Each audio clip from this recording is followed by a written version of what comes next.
Yeah, One song in between, right? Huh?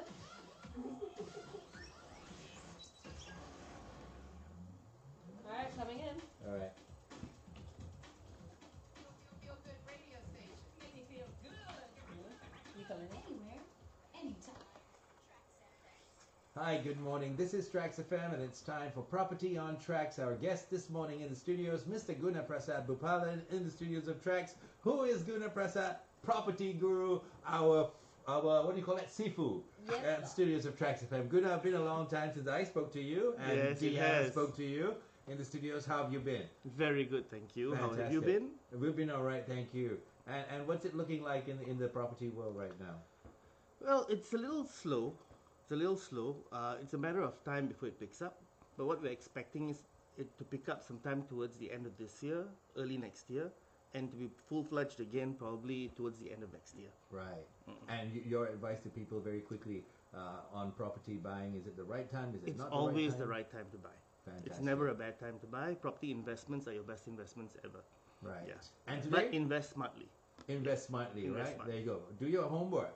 Right? Exactly. There you go. Exactly. Location. Ah, you remember. Okay, and today what are we talking about, Guna? We're meant to, we're talking about understanding the OPR and what the recent drop means to property buyers, right? So apparently earlier this month, the Monetary Policy Committee (MPC) of Bank Negara Malaysia decided to reduce the overnight policy rate to 3%, and that's a 25 BPS reduction. And this was the first time such a reduction has taken place since July 2016. Now, can you tell us a little bit, like, what does 25 BPS mean? Right. Beats per second, isn't it? Beats per second. Yeah.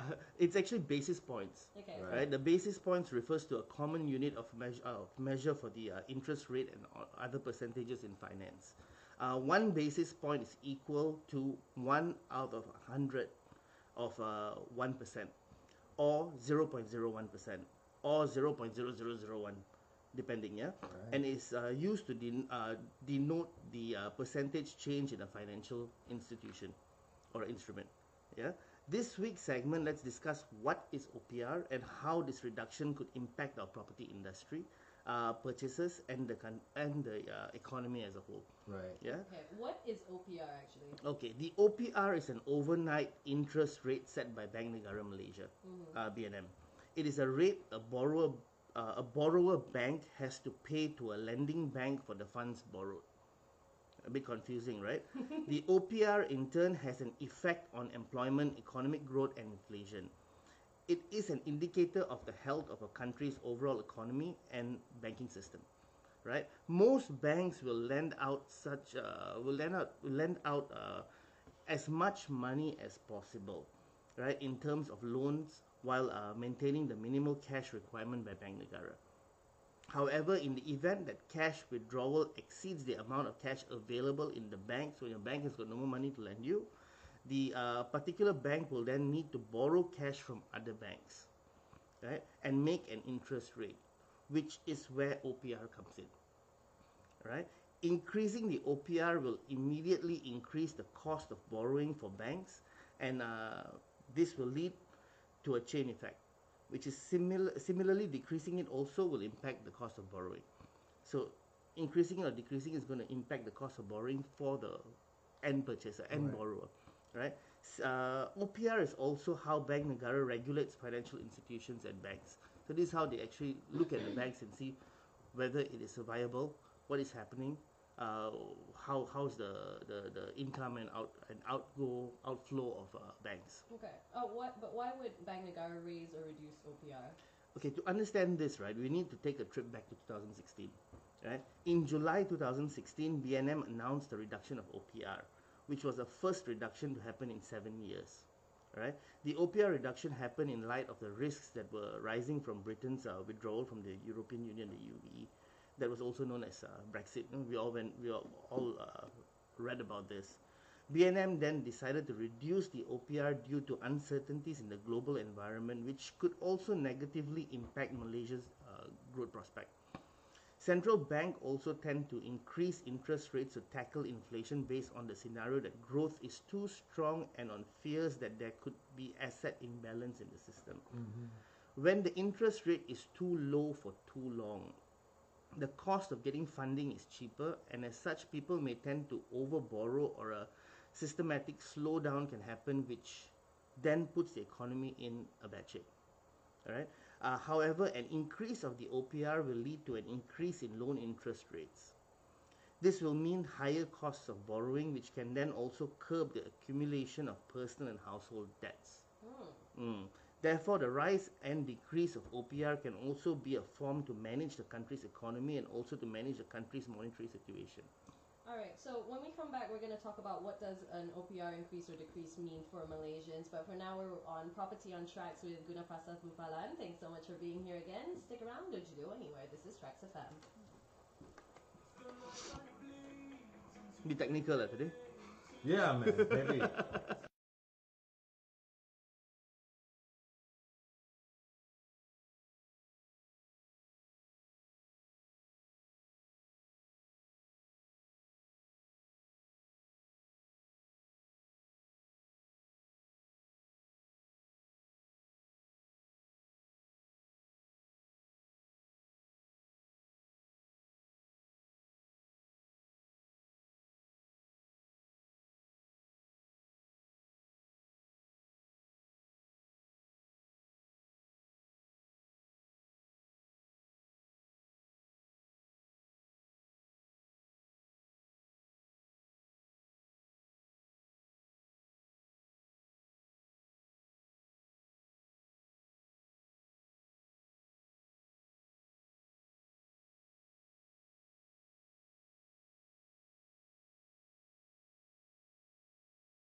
Hi, good morning. This is Traxx FM. It's 23 minutes past 8. Our guest in the studio is Gunaprasath Bupalan for Property on Traxx this morning, and we're talking about OPR. Yeah, so to continue on the conversation, we'd like to know, what does an OPR increase or decrease mean for Malaysians? Well, a rise in OPR would mean that banks will increase the base lending rate, the BLR, and base financing rate, BFR, because a rise would directly influence both. Right? The BLR is the rate that is determined by conventional banks based on the cost of lending to consumers, while BFR is a rate determined by Islamic banks based on the cost of lending to consumers. Therefore, the rise of OPR will result in higher interest rates or profit rates for loans that are tagged to BLR or BFR. Right?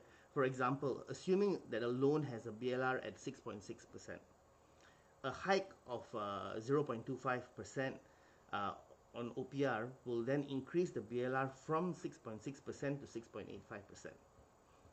As a result of this, taking on a loan after the OPR increase will cost more for Malaysian consumers because of the increase in the loan interest rate. This means that buying a car will then cost more, and servicing an existing housing loan may also cost more as the interest rate has gone up. Right? However, it wouldn't be just doom and gloom for Malaysians, yeah, if the OPR increases. Loan interest increasing would then also mean that fixed deposit interest, savings account interest, amongst others, will increase in tandem too. Therefore, if you have substantial savings, an increase in the rate, right, will help Malaysians get more from their savings. Decrease, on the other hand, would see lower cost of borrowing, but also a decrease in fixed deposit interest and savings account interest as well. So it works in tandem. Right. If this goes up on this side, your savings interest will go up as well.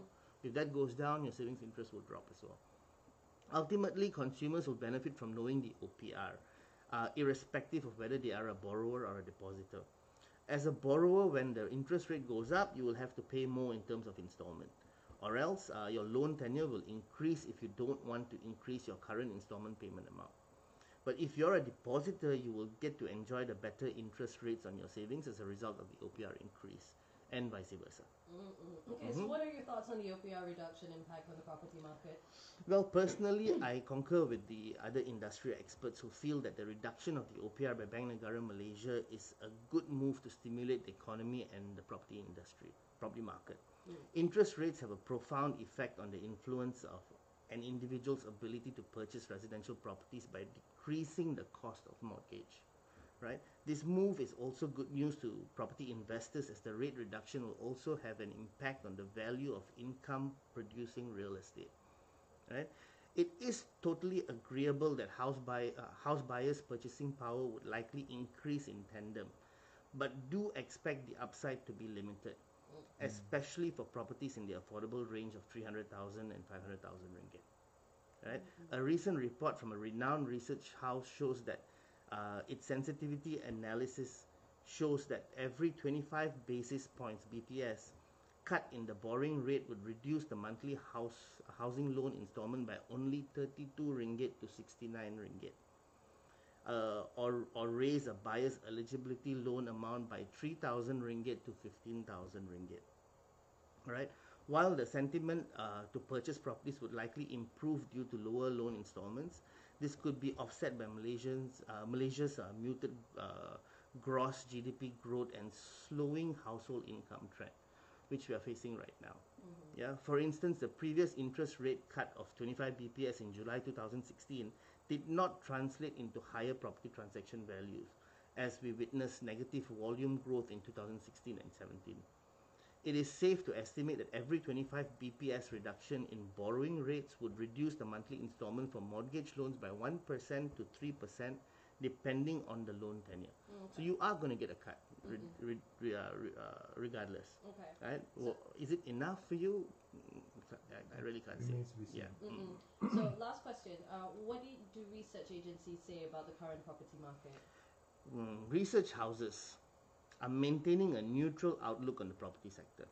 Yeah, as it deems the majority of developers under its coverage have set lower new sales targets for 2019, signaling a challenging year ahead. They do not see much room for housing loan growth given the existing low interest rate environment, limited affordability and higher property prices, 3% year on year in 2018. They also expect the housing market to remain challenging in the near future, in the near term, unless there is a meaningful surge in household income or a decline in house prices. I have to add to this as well. Research houses do a lot of research, no doubt there. Yeah, but being in the property industry for the past 15 years probably, yeah, I would say that we can see signals here that the market is climbing. We can see signals that the market is going to achieve where it needs to achieve, right? The best time we had was 2013, 2014. Now it's 2019, we're going into 2020. I expect it to go back to where it was in 2013, 14 in the next 2 years. Right? So if you are looking at investing in property, it is not a bad time. Property prices are not going to drop. I don't see prices to drop. based on all our research, all our surveys, we don't see property prices to drop. We see prices to go up. So if you can afford investment right now, I don't see why not. But invest smartly. Right. Yep. Do your homework. Yeah. Do your homework. Do your research. And how do you get in touch with you, Guna? Drop me an email, Right. gp.emjay, which is mj at gmail.com. You can always call up the show, or always Correct. drop us a message on Facebook. On Facebook Yeah. Live even, yeah. And what are we going to be talking about next week? I'll keep that What as will a the boys, surprise. what will BK and Els be talking about? I'll keep that as a surprise for them. Okay. Surprise! And for you to tune in. Lovely. Looking forward to that. Okay, so thank you very much, Gunaprasath Thank you. Bupalan. Lovely having you again, Green Man. Always a pleasure having you. Yourself too. as well, Dad. No, thank you very much. Well, that's all fun. Okay, but we'll be right back in a bit. In the meantime, stick around. We've got more geek tunes. Otherwise, just hashtag TraxFM and say hello to us on Twitter or on Facebook at TraxFM Official. That's the Facebook thing.